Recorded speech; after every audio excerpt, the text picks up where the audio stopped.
혹시 무슨 날인지 아십니까? 네, 오늘 부처님 오신 날입니다. 네. 그래서 지금 요 뒤에 선양사가 굉장히 하루 종일 목탁을 두들기고 있습니다. 사람들도 많이 오는데, 근데 이제 오늘이 주일인데 부처님 오신 날이니까 좀 억울하죠?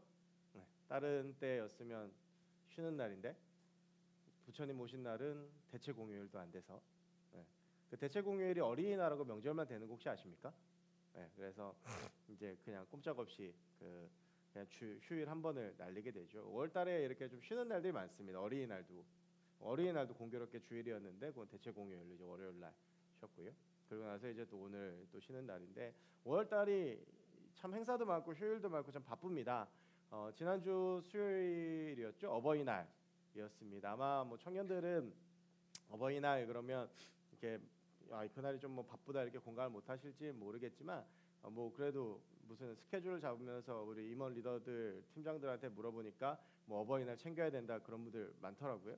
근데 이제 결혼할 때는 자기 부모님 하나만 챙기면 되잖아요. 근데 이제 결혼하면 양가를 다 챙겨야 되니까 굉장히 좀 부담스럽고 지출도 많고 바쁩니다. 또 이제 저희 집에 처가가 원체 멀어서 이렇게 잘 못 가긴 하고 또 창원에 있을 때는 서울도 못 왔지만 또 이렇게 뭐 식사도 같이 하고 그러면 바쁘고요.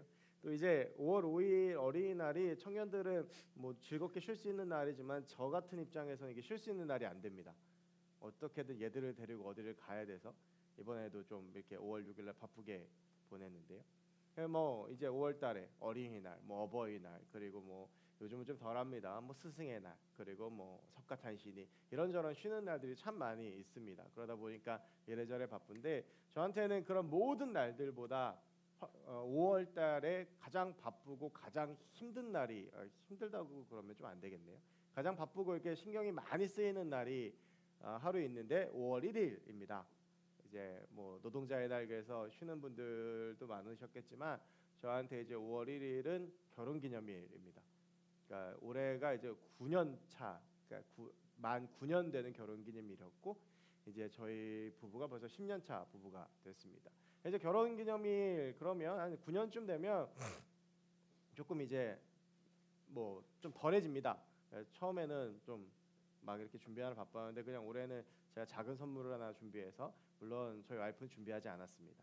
저만 준비해서 선물을 주고 제가 케이크 사서 가고 저희 와이프는 아무것도 준비하지 않았습니다. 그래서 이제 그렇게 결혼기념일을 보냈는데요.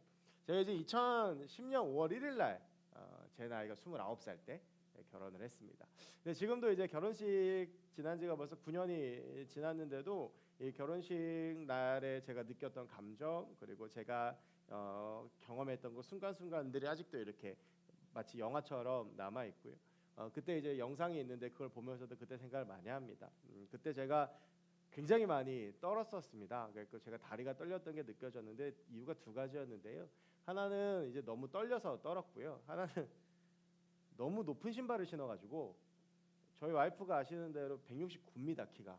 그리고 제가 이제 170, 전 3이라고 우기지만 한 72.3 정도가 됩니다. 그래서 저하고 저희 와이프는 손을 잡으면 늘 제가 이러고 잡거든요. 이렇게 엄마 손 잡듯이. 그러니까 이제 결혼식인데 저희 와이프 높은 거 신으니까 저보다 키가 확 올라가니까 그 전에 8cm짜리 굽을 샀어요. 그래가지고 8cm짜리를 신고 이제 그 아침 6시부터 막 돌아다니니까 나중에 다리 힘이 빠지더라고요. 줄에서 듣느라고 옆에 서 있는데 막 다리가 후들후들 막 떨렸던 기억이 납니다. 막 정신이 없었습니다. 뭐 결혼해 보신 분들 여기 몇 분 계시지만 막 그날 새벽부터 막 가서 뭐 메이크업하고 막 뭐 움직이고 그러면 진짜 막 전쟁 같아. 제가 결혼 시간 11시 30분이었거든요. 그러니까 5시 반부터 막 엄청나게 시간들이 바빴어요. 그러면서 이제 뭐 끼니도 잘 못 챙겨 먹죠. 결혼하면 뭐 그냥 먹을 생각이 안 됩니다. 그 다 하고 저희 땐 패백도 했는데 패백하고 그러고 나니까 이제 비로소 배가 좀 고팠습니다. 그래서 저하고 저희 와이프가 이제 저희 그 사촌 누나가 웨딩 플래너라 해서 강남에서 결혼을 했는데 식사를 그래도 좀 이렇게 좋은 걸 준비를 했습니다. 그래서 배고파 그리고 밥 먹어야지 그러고 내려갔는데요. 사람이 생각보다 많이 와서 밥이 다 떨어졌습니다. 저희 아버지가 그 당시에 동문회 그 동창회 총무하시고 향후에 회장하고 그러셨고 손님이 너무 많이 와가지고 나 얘기 들어보니까 한 100여 명이 식사를 못 하셨다고 그러더라고요. 옆에 있는 이제 식당에서 막 공수에다가 했는데 그만큼 이제 뭐 양이나 질이 많이 떨어졌겠죠. 그래서 저하고 저희 와이프도 밥을 못 먹고 결혼식 끝나고 치킨을 시켜 먹었던 기억이 납니다. 그래서 이제 제 결혼식에 이제 좀 거기다가 제 결혼식은 제가 군대 있을 때 했거든요. 군인들이 한 30명이 왔는데 얘들이 보통 한 명이 3인분을 먹습니다. 그러니까 30명이 왔지만 100명이 효과를 누렸죠. 음식에 있어서만큼은. 그래서 뒤에 분들이 식사를 잘 못해서 지금도 이제 조금 뒤에 식사 못한 분들하고 제 결혼식에 대한 이야기들을 해보면 별로 기억이 좋지가 않습니다. 여러분 그 잔치에서 제일 중요한 게 뭡니까? 먹을 겁니다. 음식 뭐죠? 이게 뭐 좀 다른 게 별로여도 밥이 좋으면 그냥 그 결혼식은 참 좋다라고 생각되어지는데 뭐 딴 거 막 분위기도 좋고 모두 좋고 해도 밥이 좀 별로면 그 결혼식 그 뭐 잔치나 결혼식이 별로다라고 보통 다 인식을 해요. 그만큼 이제 먹을 게 중요한데 저도 이제 경험해 보니까 그만큼 먹을 게 되게 중요하더라고요. 이제 이런 이야기가 오늘 우리가 같이 읽은 본문에 나옵니다. 요한복음 2장 1절부터 11절까지가 결혼식에 대한 이야기거든요. 오늘부터 이제 몇 주 동안 예수님이 보여주신 기적에 대한 이야기들을 좀 나누어 보려고 합니다. 그 중에서 오늘 첫 번째 시간인데 요한복음 2장 1절부터 11절까지 나오는 가나의 혼인잔치, 그러니까 갈릴리 가나라고 하는 곳에서 일어났던 결혼식에서 있었던 일입니다. 이 요한복음 2장 1절부터 11절은 우리에게 굉장히 익숙한 그 사건입니다. 그 어린이 찬양 중에 예수님이 말씀하시면이라는 찬양이 있습니다. 그 찬양 보면 예수님이 말씀하시면 뭐 바디메오가 눈을 떴다네, 죽은 나사로가 살아났다네. 근데 제 기억에 2절인가에 예수님이 말씀하시니 물이 변하여 포도주 됐네 라고 하는 가사가 있어서 어릴 때부터 우리가 이 찬양을 많이 부르고 들어서 예수님께서 말씀하셔서 물이 포도주로 변했다라고 하는 것은 대략 알고 계시는데요. 그 사건이 일어났던 게 바로 오늘 요한복음 2장의 내용입니다.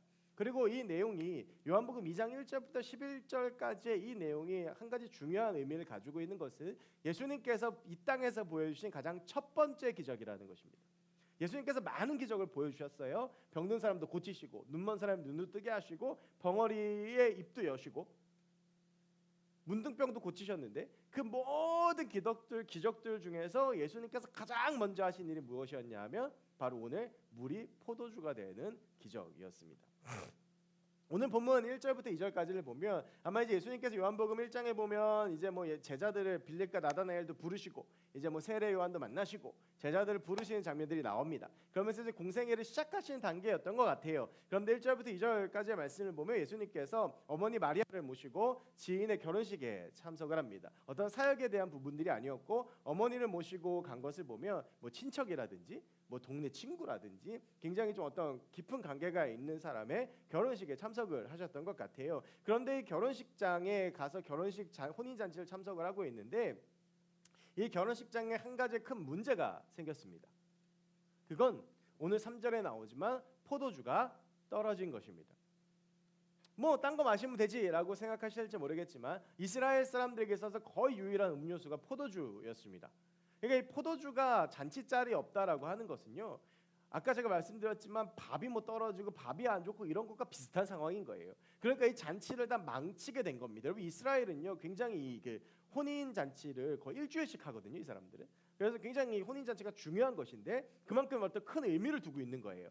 그런데 거기에서 이 잔치가 엉망이 될 위기에 처한 겁니다. 이 포도주가 떨어졌다.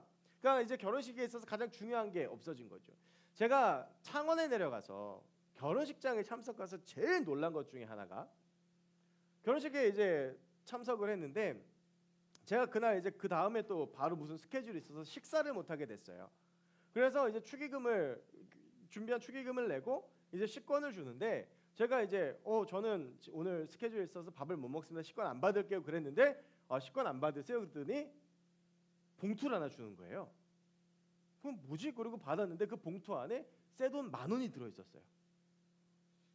여러분 경상남도는요 식권을 안 받으면 식비로 10,000원을 돌려줍니다. 그래서 저는 제일 좋았던 데가 그때였어요. 어디 결혼식이었는데 못 가는 분들이 저한테 봉투를 맡겼거든요. 그래서 제가 봉투를 8개를 냈어요. 그 식권을 한 장만 받았더니 저한테 70,000원을 줬어요. 그럼 어떻게 찾아다니면서 뭐 이거 10,000원 받은 거라 다 줘요. 그냥 뭐 이렇게 잘 썼죠. 그러니까 이제 그런 거예요. 근데 만약에 경남에서 결혼식을 가는데 식권을 안 받는데 10,000원을 안 주잖아요. 그러면 그 집은 이상한 집인 거예요. 뭔가 결혼식 준비를 제대로 안 하는지. 그것도 그 10,000원이 새 돈이어야 돼요. 새 돈이 딱 경남 결혼식장 가면 이 축의금 받는 사람 옆에 이만큼 쌓여 있어요. 봉투에 미리 다 넣어가지고. 그래서 식권을 안 받으면 이걸 줍니다. 근데 이게 안 돼 있으면 그 집은 굉장히 결혼식 준비를 안 한 망친 잔치가 돼요. 전라도에 가면 또 달라요. 전라도에 가면요, 결혼식장에서도 사키농어가 안 나오면 그 집은 참석을 못. 제가 저희 청년이 전라도에서 결혼을 해가지고 갔다가 결혼식장에서 죽는 줄 알았어요. 사키농어 500인분. 그 냄새 아세요, 여러분? 어우, 끔찍해요. 근데 그게 안 돼 있으면 전라도는 잔치를 준비한 게 아니에요. 포항을 가면 문어가 나와야 돼요. 이 문어가 안 나오면 상가집이든 잔치집이든 어떤 손님 접대하는 게 손님 접대 예의가 아니에요. 여러분, 이렇게 지역의 특색에 따라서 손님을 접대하거나 그리고 뭐 사람을 만날 때, 그러니까 사람을 초대할 때, 잔치를 할 때 꼭 준비해야 되는 것들이 있잖아요. 그게 없으면 이 잔치는 아예 좀 이상한 잔치, 준비가 안 된 잔치라고 여겨지죠. 이스라엘의 혼인 잔치에서 포도주는 그런 것이었습니다. 그러니까 이 포도주가 없다라고 하는 것은 그냥 그날 잔치가 끝났다라는 거하고 마찬가지예요. 근데 잔치는 한참 중이었고, 아마 뭐 사람이 많이 와서 그런지 어땠는지 모르겠지만 이 가장 중요한 것들이 사라져 버린 게 된 거죠. 여러분, 그러니까 이 잔치에 있어서 이것만큼은 없어서는 안 된다라고 했던 게 사라져 버리고 부족하고 결핍되는 상황이 이 가운데 벌어졌다라고 하는 겁니다.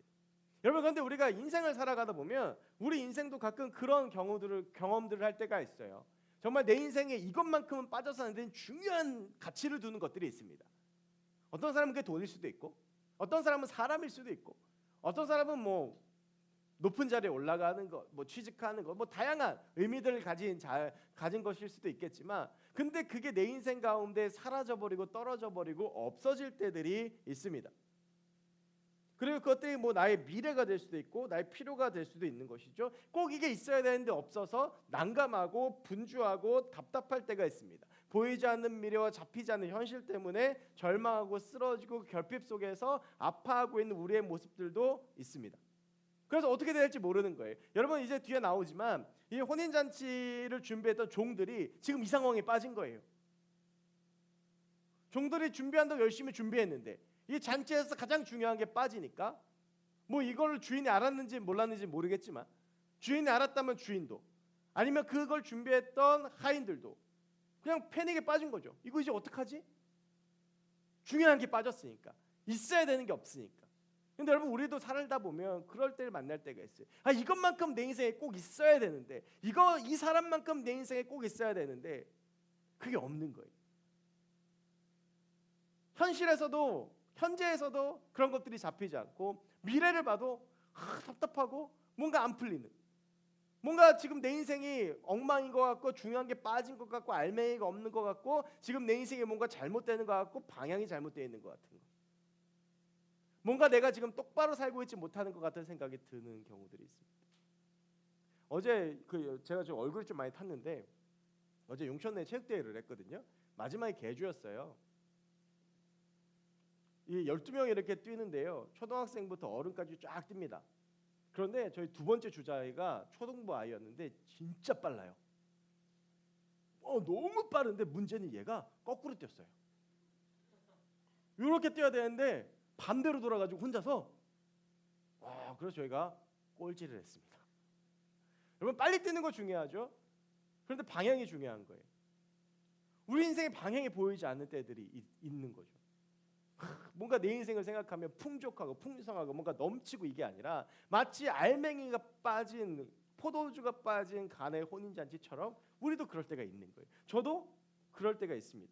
저는 하나님이 저를 부르셨고 저를 사용하신다라는 믿음은 있습니다. 그런데 제 모습을 보거나 제 내면을 들여다보면 늘 흔들립니다. 무엇보다 제가 제 모습을 알기 때문입니다. 예전에 한번 양곡교회에서 그런 일이 있었습니다. 레크레이션을 하면서 어떤 질문에 대한 답을 딱 정하는 거였어요. 근데 그 질문이 뭐였냐면, 지금 이 자리에서 성경을 제일 많이 읽을 것 같은 사람이었습니다. 그래서 거기 있는 청년 50명이 전부 다 제 이름을 썼습니다. 그래서 무슨 그게 그 빙고 같은 거였는데 목사는 그래서 이 질문 그랬는데 50명이 전부 다 제 이름을 얘기를 했는데 저한테 확인도 안 해보고 맞다라고 넘어갔어요. 근데 제가 그때가요, 성경을 한 장도 안 읽을 때입니다. 뭔가 좀 이렇게 마음에 어려움이 있어서. 근데 저는 어떻게 했는지 아십니까? 제가 마치 성경을 매일 엄청나게 많이 읽는 것인 척했습니다. 안 하면 창피하잖아요. 여러분, 제가 막 굳건한 믿음에 흔들리지 않는 믿음으로 늘 살아가는 것처럼 보이십니까? 안 그렇습니다. 제 모습을 제가 너무 잘 압니다. 그리고 때론 저보다 저를 더 잘하시는 분이 두 분 계신데 하나님과 저희 아내입니다. 그래서 늘 제 모습을 보며 흔들리고 보면 제 안에 결핍된 것들이 많이 보여요. 정말 목사로서 제일 중요한 게 뭡니까? 굳건한 믿음 없을 때가 많아요. 목사로서 좋은 인성 없을 때가 훨씬 많습니다. 고개를 끄덕이면 제 기분이 나쁩니다. 그리고 목사로서 뭐 이렇게 좋은 뭐 어떤 품성 이런 거 제가 봐도 너무 부족할 때 많아요. 운전할 때도 뭐 이런 인간이 있나 싶을 때도 있고 정말 내가 볼 때는 내 인생 가운데 가장 중요한 게 빠져 있는 것처럼 보일 때가 있습니다. 그러다 가끔은 미래가 두렵기도 합니다. 여러분 요즘 교회들이 어렵습니다. 예전에는 뭐 하면 좀 이렇게 담임 목사님 나오고 이런 거 쉬웠지만 요즘은 뭐 담임 목사님 나가는 게 하늘의 별 따기입니다. 그래서 여러분 요즘 50 넘은 목사님들 중에서 택시 운전하시는 분들 많습니다. 어디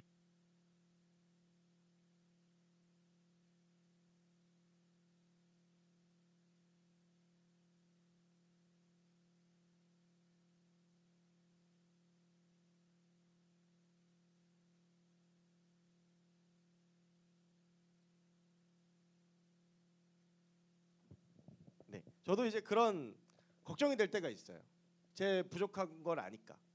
여러분 혹시 나중에 한 20년쯤 있다가 택시에서 저 같은 사람을 만난 것 같은데 그러면 아는 척을 하지 말고 그냥 가십니다. 막 그런 막 두려움들이 막 생겨 미래에 대한 절망도 없어요. 그러면서 이제 과거를 보면서 후회하죠. 제가 이번 주에 어떤 영화를 한 편 봤는데요. 그 영화를 보면서 무슨 생각을 했냐면 나도 저렇게 과거를 한번 돌아가 보고 싶다. 왜 웃어? 무슨 영화 봤는지 다 아시죠? 그래서 과거로 돌아가고 싶다. 나한테도 저게 있으면 얼마나 좋을까 막 이런 생각을 막 했단 말이야. 그러니까 막 그런 상황들이나 어떤 그런 과거들을 바꿔서 지금 내 인생을 어떻게 좀 풍성한 삶으로 바꿔보고 싶다라는 생각을 참 많이 합니다. 그러면서 이제 인생을 보면 생각하죠. 돈이 좀 있으면 내 인생이 좀 달라지겠지. 뭐 좋은 직장에 내가 들어갔으면 내 인생이 달라졌겠지. 이때 이 사람을 만났으면 내 인생이 더 풍성해졌겠지. 이때 이 사람은 제가요. 이 미래에 대한 고민을 쭉 하면서 제일 이제 한 번쯤 드는 생각이 제가 27살 때 저희 와이프 만나기 1년 전에 선을 한번 봤어요. 그 선을 봤는데 이분이 이제 그 아버지가 건축회사 회장님이었어요. 한국건설이라는 전라도에서 제일 큰 건축회사였습니다. 근데 이분이 딸이 셋이 있었어요. 근데 이분의 평생 소원은 뭐였냐면 아들을 낳아서 목사 만드는 거였습니다. 근데 이 딸들이 다 그와 무관한 길로 갔고 그래서 이분의 소망이 바뀌었어요. 그 사위를 목사 사위를 봐서 건설회사잖아요. 크고 멋진 교회를 지어줘서 그 교회에서 목회를 하게 하는 제가 그분을 만났었습니다. 근데 이제 잘 안 됐어요. 제가 찾습니다. 제 스타일이 아니었거든요. 저는 딱 지금 저희 와이프가 모든 면이 저의 스타일입니다. 이런 거 녹화 잘해야 돼요. 그래서 근데 이제 가끔 무슨 생각이 드냐면 미래에 대한 두려움이 막 찾아올 때 내가 그때 그분하고 잘 됐으면 어땠을까? 근데 여러분 우리가 살면서 그런 후회들 하잖아요. 근데 중요한 건 뭡니까? 돌아갈 수 있는 방법이 없어요. 그리고 만약 그때 그것들을 붙잡고 만약 그때 그것들로 내 인생이 채워졌다고 내 인생이 그러면 풍성해졌을 것 같습니까? 그렇지가 않습니다. 우리는 늘 내 안에 있는 결핍들을 보면서 이게 있으면 좀 나아지겠지. 이게 있으면 좀 좋겠지. 이게 있으면 내 인생이 바뀌겠지라고 생각하는데 실제로 그런 것들이 다 허상에 불과합니다.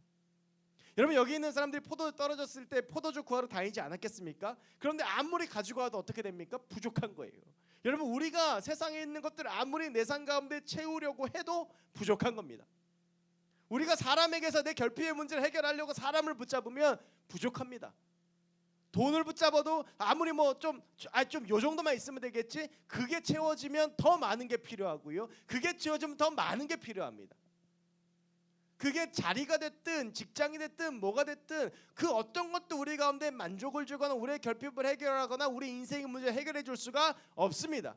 그런데 오늘 본문에 보면 그 결핍을 단번에 해결해 주시는 분이 바로 누구냐 하면 예수 그리스도입니다.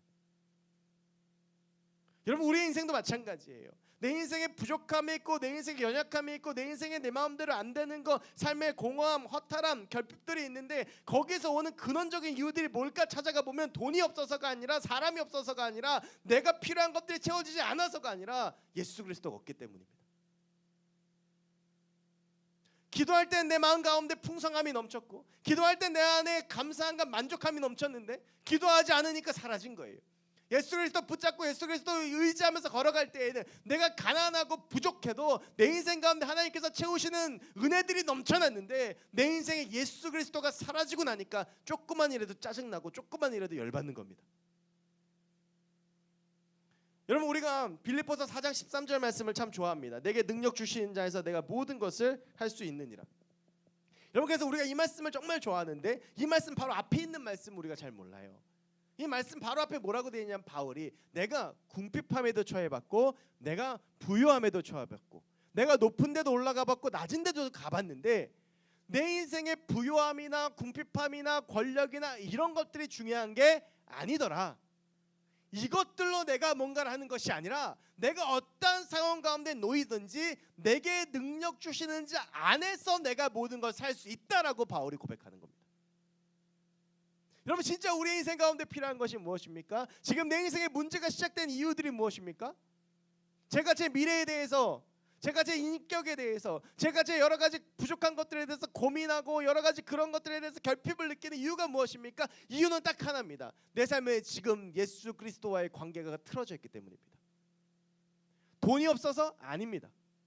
돈이 없어도 예수 그리스도 안에 있으면 행복합니다. 사람, 직장, 그런 것들, 여러분 그거 그렇습니다. 막 처음 얻으면 기쁜 것처럼 느껴집니다. 근데 그게 계속 기쁩니까? 우리가 예수 그리스도로 인해서 살지 못하고 그분 안에 있지 아니하면 어떤 것들이 내 손에 쥐어진다고 해도 꼭 그것은 만족에서 불만족으로 바뀝니다.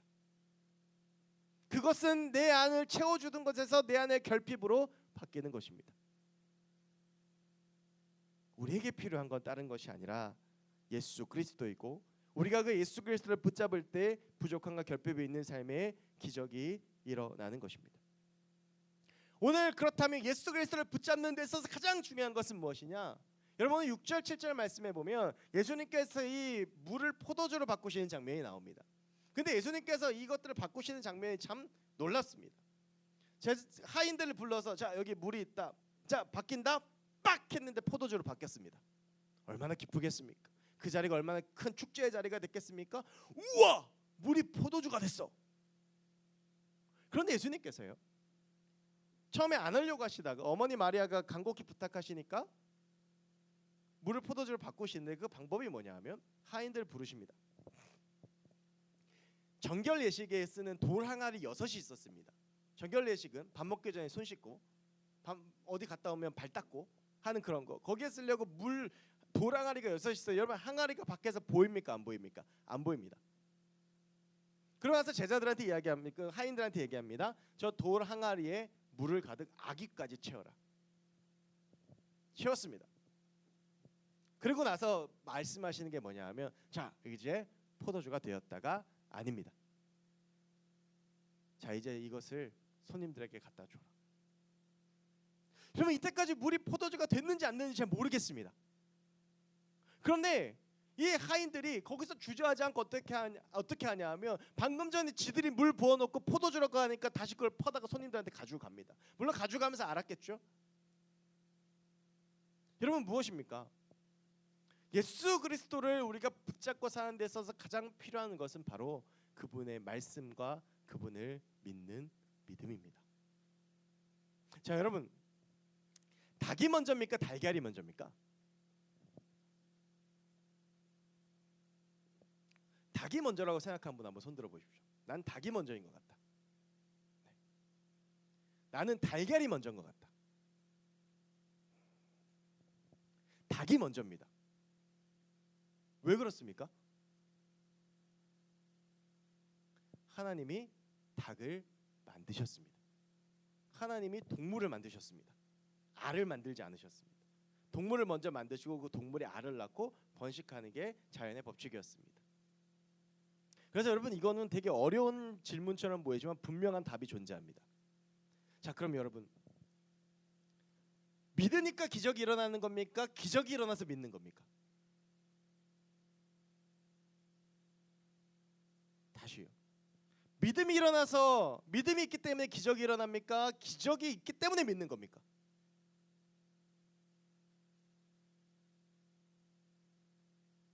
믿음이 있기 때문에 기적이 일어나는 겁니다. 그런데 우리는 대부분 어떠한 신앙생활을 하고 있습니까? 기적이 일어나야 예수를 믿습니다. 그래서 아무것도 일어나지가 않습니다. 예수 그리스도를 붙잡는 것이라고 하는 것은 무엇이냐 하면 보이지 않아도 믿고 보이지 않아도 의지하고 보이지 않아도 붙잡는 것을 이야기합니다. 얼마 전 리더 모임 시간에 우리 간사님께서 준비하신 질문 중에 요즘 해결되지 않는 일 때문에 속을 태우거나 우울했던 경험이 있다면 나누어 보라고 하셔서 제가 그때 가장 처음에 썼던 게 뭐냐면 청년들이었습니다. 이를 보면요, 보입니다. 힘들어하는 것도 보이고 아파하는 것도 보이고 감당할 수 없는 현실과 보이지 않는 미래 때문에 절망스러워하는 것도 보이고 막 그런 이야기들 서로 나누고 힘들어하는 것들 보입니다. 막 직장 때문에 여러 가지 삶 때문에 막 그런 것들도 다 보입니다. 그러니까 너무 마음이 아픕니다. 근데 그러면서 한 가지 마음속에 드는 생각이 뭔지 아십니까? 근데 저기서 한 걸음만 믿음의 걸음을 내디르면 나아질 텐데, 저기서 딴 것 붙잡지 않고 예수 그리스도 붙잡으면 이 인생이 바뀔 수 있을 텐데라고 하는 그런 안타까움이 제 안에 있습니다. 그래, 맞아, 이런 것들 예상 가운데 힘들 거야. 근데 저거를 이겨내고 한 걸음만 내딛어서 예배의 자리로 또 하나님께서 부르신 자리로 오면 바뀌어질 텐데, 저 인생 가운데 새로운 길이 열릴 텐데라고 하는 그런 안타까움과 그런 아픔들과 그런 눈물의 기도가 제 안에 있습니다. 여러분, 지금 우리의 삶 가운데 가장 필요한 것이 무엇이겠습니까? 당장 시급한 돈을 버는 거, 알바를 하는 거, 취업하는 거, 뭐 사람 만나는 거, 뭐 그런 것들이겠습니까? 물론 그런 것들이 중요하지 않다라는 이야기가 아닙니다. 그런데 예수 그리스도를 믿는 믿음 없이 하는 모든 행위들은 다 헛된 것입니다. 지금 우리 가운데 가장 필요한 것은 뭐냐 하면 이 물을 부어놓고 그게 포도주라고 해도 그게 예수의 말씀이라면 믿는 믿음인 것입니다. 앞이 보이지 않습니까? 그래서 예수 믿어야 됩니다. 지금 내 인생에 답이 없습니까? 그래서 예수 믿어야 됩니다. 지금 내 인생에 어떠한 결핍이 있고 지금 내 인생에 도무지 내 힘을 해결되지 않는 부족함과 문제들이 있습니까? 그래서 예수 그리스도를 믿어야 되는 것입니다. 도무지 믿을 수 없는 상황이기 때문에 바로 그때 예수를 믿어야 내 삶 가운데 기적이 일어나는 것입니다. 물론 그 기적이 물이 포도주가 되는 것처럼 드라마틱하고 대단한 것이 아닐 수 있습니다. 하지만 내 삶 가운데 일어나는 조그만 변화들, 내 삶 가운데 일어나는 도저히 납득할 수 없고 감당할 수 없는 조그만하지만 커다란 기적들이 우리의 삶 가운데 일어나는 것은 내 힘으로 하는 것이 아니라 예수 그리스도의 힘으로 하는 것입니다. 지금 여러분들 무엇을 믿고 무엇을 붙잡고 무엇을 바라고 무엇을 향해 달려가고 있습니까? 어쩌면 우리의 인생 가운데 혼인잔치에도 포도주가 떨어진 잔치일지도 모릅니다. 근데 우리는 그 포도주를 구하려고 분주하게 세상을 쫓아다닙니다. 마트에도 가보고 매장에도 가보고 막 옆집 가서 사정도 해보고 빌려옵니다. 그런데 그것은 한계가 분명히 있습니다. 그때 그 문제를 가장 슬기롭게 해결하는 방법은 뭐냐 하면 예수 그리스도가 물을 포도주로 바꿔주는 것이었습니다. 떨어졌습니까? 또 물 부으면 됩니다.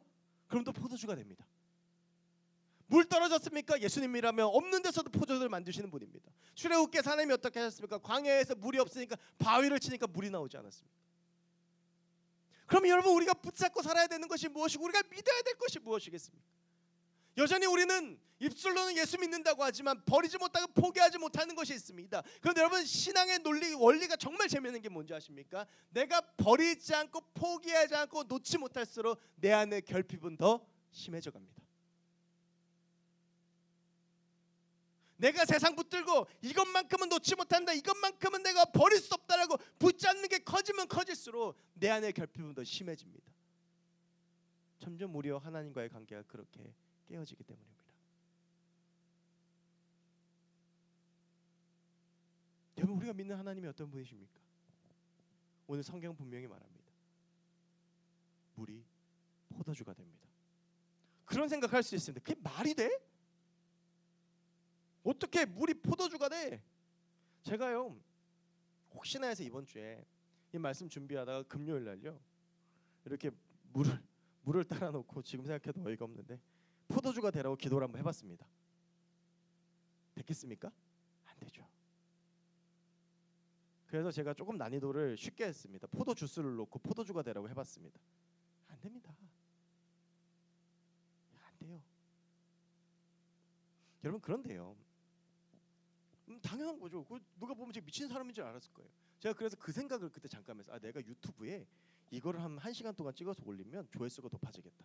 사람들이 재밌어서 구경할 거 아니에요. 포도주 되라고 1시간 동안 기도했는데 안 되는 거. 근데 여러분 그런 생각 한번 해보시지 않습니까? 하나님이요. 우리가 할 수 있는 것만 하시는 하나님이라면 하나님 왜 믿습니까? 나랑 똑같아요. 내가 못하면 그분도 못해. 내가 말이 안 되면 그분도 말이 안 돼. 내가 할 수 없는 건 그분도 못해.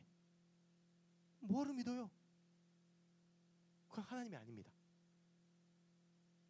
내가 못하는 걸 하시니까 하나님인 거예요. 내가 지금 이게 도저히 해결이 안 돼요? 난 못해. 근데 그걸 해결하시니까 그분이 하나님인 거예요. 내가 죽은 사람 못 살려. 근데 하나님은 살리신대. 그러니까 그분이 하나님인 거죠. 그러니까 우리가 그분 믿는 거예요. 지금 여러분 인생 가운데 해결이 되지 않는 결핍과 그런 문제들이 있습니까? 그거 해결해 주신 분이 주님이십니다. 여러분들이 그거 믿지 않고 계속 붙잡는 게 커지고 이걸 못 넣을수록 우리의 인생은 더욱더 수렁에 빠지는 거예요. 아무리 포도주 구하라고 밖에 뛰어다녀 보십시오. 언젠가 그건 또 떨어지게 되어 있습니다. 여러분 근데 그런 생각 들지 않으십니까? 그러게 너무 겁이 나요. 하나님 이거 진짜 버려요? 하나님 진짜 이거 내려놔야 돼요? 하나님 저 이 직장만큼은, 이 재물만큼은, 이 재정만큼은, 이 자리만큼은, 이 사람만큼은 못 넣겠어요. 이거 놓으면 정말 됩니까? 여러분 얼마나 이 믿음의 길이라는 게 바보 같고 어리석은 길입니까? 지금 당장 해결해야 될 문제가 있는데 눈물 흘리고 기도하라는 거잖아요. 시험인데 와서 공부하지 말고 예배드리라는 거잖아요. 주일에 더 많은 수익이 보장되어 있지만 하나님 앞에 나오라는 거고, 하나님이 나를 채워주실 것을 믿으면서 시간을 드리라는 거고, 내가 하기 싫어도 하나님이 원하시기에 그 삶을 드리라는 거고, 가기 싫어도 꼭 가면 하나님이 일하시니까 가라는 거 아니에요. 그 필리핀이 됐든 뭐 단기 선교가 됐든 뭐 곡성이 됐든 마찬가지입니다. 정말 바보 같은 삶입니다. 그런데 여러분 믿음은 내가 납득이 되어서 하는 것이 아니라, 나 스스로가 이해되어서 하는 것이 아니라 그걸 뛰어넘는 것입니다. 믿음은 이해하는 게 아닙니다. 믿음은 납득하는 게 아닙니다. 믿음은 믿는 겁니다. 물이 포도주로 된 거 납득이 안 되죠. 저 항아리에 물을 부었는데 이게 어떻게 포도주가 돼? 여러분 만약에요 이 하인들이 그거 그냥 가지고 갔다가 물이 포도주로 안 됐으면 그거 맞아 죽는 겁니다. 그런데 그걸 믿을 때 하나님이 일하시는 겁니다. 그리고 그 믿음이 내가 무언가를 내려놓고 포기해야 되고 내가 비참해지고 초라해지고 내려놓아야 되는 것 같지만 오늘 일하시는 하나님 보면 그렇지가 않습니다. 오늘 9절 10절을 보면 연회장이 누구냐면 그 연회를 주관한 사람이에요. 그 사람이 신랑을 부릅니다. 뭐라고 말하냐면 보통 좋은 포도주를 먼저 내놓고 나쁜 걸 나중에 내놓는데 어떻게 이 집은 여태까지 좋은 거 감춰놨다가 이제서야 좋은 것 가지고 오냐. 여러분 혼인잔치 준비하려고 막 몇 년산 막 준비하고 진짜 숙성 잘하고 맛있는 포도주 준비하지 않았겠습니까? 근데 그 포도주보다 좋은 게 뭐라는 겁니까? 예수님이 물로 포도주 만드신 거, 물로 만드신 그게 더 맛있는 거라는 거. 여러분 하나님은요 우리에게 좋은 걸 주시는 분이십니다. 그래서 그 결핍의 자리가 우리가 예수 그리스도를 믿을 때 축제의 자리가 되는 것입니다. 어떻게 내가 이것까지 내어놓고 어떻게 내가 여기서 예수를 믿나? 여러분 근데 그 한계를 넘어서 우리의 눈을 들어 우리의 마음을 들어 주님을 볼 때 우리의 삶을 좋은 것으로 채우시는 분이 하나님이십니다. 이 걸음을 내딛느냐 내딛지 못하느냐가 우리의 인생 여전히 결핍의 자리에 있느냐 우리의 인생의 축제의 자리로 바뀌느냐의 차이인 것입니다. 예수님은 오늘 그 결핍의 자리에서 예수 그리스도를 믿고 그 말씀에 순종하는 이들을 통해서 그 자리를 축제의 자리로 바꾸시는 기적을 보여주셨습니다. 저는 저와 여러분들의 삶이 그렇게 하나님께서 채우시는 인생과 삶이 되었으면 좋겠습니다. 제 이야기를 잠시 하고 말씀을 마치려고 하는데요. 저는 어렸을 때 집이 많이 가난했습니다. 그래서 돈을 많이 버는 게 인생 최고의 목표였습니다. 그래서 늘 어렸을 때부터 제 꿈은 대통령이 되는 것이었습니다. 그래서 로드맵도 세워놨어요. 법대에 가서 사법고시를 패스를 해서 검사가 되고, 그래서 이 검사 생활하다가 정치를 해서 내가 대통령이 되자. 근데 여러분들이 보시는 대로 그대로 된 게 하나도 없습니다. 내일 모레 40인데 저는 진짜 돈을 많이 벌고 부자가 되고, 제 자녀들한테만큼은 돈 걱정 없이 제가 제 방을 고등학교 때 처음 가져봤거든요. 늘 어렸을 때 아버지 사업 실패해서 도망 다니고 그랬던 삶을 살았었습니다. 늘 단칸방에서 이모네 집에 얹혀서 내 가족이 한 방에서 살았던 사람이었습니다. 그게 너무 가난이 지긋지긋한 거예요. 그래서 우리 아이들은 좀 잘 먹고 잘 살게 해주고 싶었습니다. 돈 많이 벌고 싶었고 좋은 차 좋은 집에 살고 싶었는데, 여러분 보시는 대로 가난한 목사가 됐습니다. 돈 별로 없습니다. 돈이 별로 없는 정도가 아니라 보기에 따라서는 실패로 보이는 인생이고요. 주님이 부르셨다는 확신이 고3 때 들어서 신학을 하고 목회자가 됐는데, 제가 정말 평생 붙들고 살았던 거는 얻지도 못했고 그냥 세상의 기준과 관점으로 보면 결핍과 부족함만 있는 사람입니다. 여러분, 그럼 오늘 말씀 다 거짓말이지 않습니까? 전 분명 예수님의 말씀을 순종하고 예수 믿고 주님의 부르심을 따라서 신학도 하고 목회자가 돼서 10년이 넘게 목사를 하고 있는데, 지금은 제 인생에 준 게 아무것도 없어요. 제가 그걸 가장 절실하게 요즘 느꼈던 게 2-3주 전이었습니다. 저희 아버지가 암 수술을 했는데요, 제가 장남인데 보태드릴 돈이 50만 원도 없는 거예요. 얼마나 마음이 아파하는지 모릅니다. 부모님이 계속 수술비 때문에 걱정을 하시는데 제가 장남인데 보태드릴 돈이 하나도 없어요.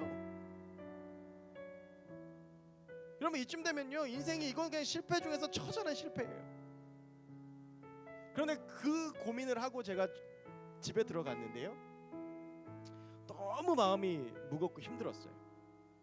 우리 아이들한테 너무 미안하고, 그 순간 제가 별로 돈이 없는 목사라는 그 가난하다는 그 사실이 갑자기 제 마음을 때리면서 내 인생 실패했구나 이 생각이 들었거든요. 근데 저희 9살 딸이요, 제가 힘들어하는 게 좀 느껴졌나 봐요. 그래서 이제 자려고 이렇게 있는데 쑥 들어오더니, 저희는 이제 아직도 그 예영이 예담이 저하고 저희 와이프 같은 방에서 자거든요. 아빠 다리 밟아줄까? 그러는 거예요. 응, 그래. 그래서 딱 엎드렸어요. 그랬더니 저희 딸이 다리를 쭉 밟다가, 얘가 보통은요 다리 밟으면서 뭐라 그러냐면 아빠 100원이야? 그리고 한 번을 밟고요, 아빠 200원이야? 두 번째를 밟습니다. 근데 얘가 이렇게 쭉 밟다가 갑자기 저한테요, 저 이렇게 다리 이렇게 딱 밟다가, 아빠, 응? 아빠는 어렸을 때 꿈이 뭐였어? 아빠는 대통령이었어. 왜 하필 그날 그런 질문? 그게 못 돼 갖고 너무 힘든데, 난 청와대를 갔어야 되는데, 힘들어하고 있는데, 그냥 아빠는 대통령이었어. 그럼 아빠는 대통령 되는 거 실패했네. 이게 염장을 지르는 거예요. 아빠 대통령 되는 거 실패했네. 그지, 아빠는 실패했어. 근데 그때 저희 딸이 이렇게 얘기를 했습니다. 근데 아빠 괜찮아. 아빠는 대통령은 못 됐지만 최고의 아빠가 됐잖아. 그 말을 듣는데요, 내가 만약에 목사가 되지 않았더라면, 내가 지금 이 38년 이렇게 살아오지 않았더라면 정말 이렇게 예쁘고 귀한 딸을 만날 수 있었을까? 정말 모든 것을 참고 늘 기도해주고 내주해주고 아내를 만날 수 있었을까? 내가 내 고집대로 법관되고 대통령 되고 내가 필요하다는 것을 붙잡고 살았다면 지금 느끼는 행복을 느낄 수 있었을까라는 마음이 제 안에 들었습니다. 제가 목표한 걸 가지지 못해서 슬픈 하루였지만, 그날 하나님께서는 그것보다 제게 더 좋은 것을 주셨다고 저를 위로해 주셨습니다. 더 놀라운 건요, 그리고 나서 그 다음날 저희 어머니한테 전화 왔는데 보험금이 나와서요, 아버지가 수술비보다 2배나 더 하는 돈을 버신 거예요. 그래서 제가 저희 어머니한테 암테크라고 그랬거든요. 여러분, 하나님이 우리의 모든 것을 아십니다. 우리가 언제 그분을 믿어드리고 그분을 의지할 때 하나님 우리에게 더 좋은 것을 주시고 일하십니다. 이게 믿음의 능력입니다, 여러분. 물이 포도주로 되는 건 불가능합니다. 근데 그걸 불가능하다고 생각하고 있으면 내 자리에는 결핍이 더 커져갑니다. 그때 믿기지 않지만 그 믿음의 한 걸음을 내딛어 하나님 옆에 나아가십시오. 세상 사람들은요, 믿음이 어리석은 것이라고 할지 모릅니다. 그 말이 맞아 보입니다. 그러나 우리는 압니다. 우리 주님이 분명히 말씀하셨습니다. 믿음이 세상을 이깁니다. 예수 그리스도가 세상을 이깁니다. 우리가 그분 붙잡고 걸어가면 우리도 이깁니다. 내 가운데 부족한 것, 연약한 것, 안 되는 것, 실패한 것, 넘어진 것, 무너진 것, 내 힘으로 안 됩니다. 근데 그걸 하시는 분이 주님이십니다. 우리가 예수 그리스도를 의지하고 예수를 믿고 예수님과 함께 걸어가고 예수님과 함께 나아갈 때 예수 그리스도의 그 기적과 놀라운 역사가 우리의 삶 가운데 일어나게 될 줄로 믿습니다. 우리 그 믿음으로 그 주님과 함께 걸어가는 저 여러분들이 됐으면 좋겠습니다. 우리 같이 함께 말씀 기억하시면서 우리 예수 찬양하며 믿음으로 고백하겠습니다.